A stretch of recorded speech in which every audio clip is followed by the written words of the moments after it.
জয় যিশু প্রত্যেককে। আজ আমরা যে বাক্যের উপরে আলোকপাত করব তা হচ্ছে মথিলিখিত সুসমাচার তার 5 অধ্যায় 3 পদ। এখানে বলা হচ্ছে, ধন্য যাহারা আত্মাতে দিনহীন, কারণ স্বর্গরাজ্য তাহারই। স্বর্গরাজ্য তাহারই আর আত্মাতে দিনহীন, আমরা এই দুটি কি ওয়ার্ডের ওপরে আমরা আলোকপাত করব, কিন্তু আজ আমরা শুধু আলোকপাত করব ধন্য যাহারা আত্মাতে দিনহীন। এখানে যদি আমরা ইংলিশে দেখি, লেখা আছে পোর ইন স্পিরিট।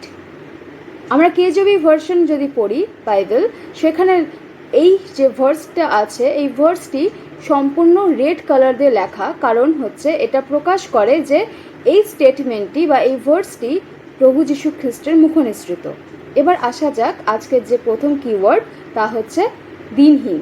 দিনহীন শব্দের অর্থ হচ্ছে কাঙ্গাল বা যে ভিখারি বা যে সম্পূর্ণভাবে নিঃস্ব।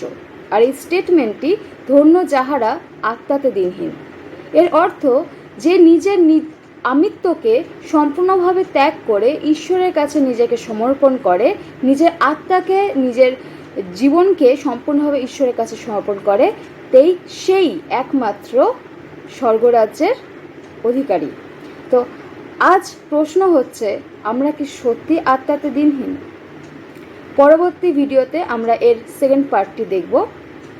ততক্ষণের জন্য জয় যিশু।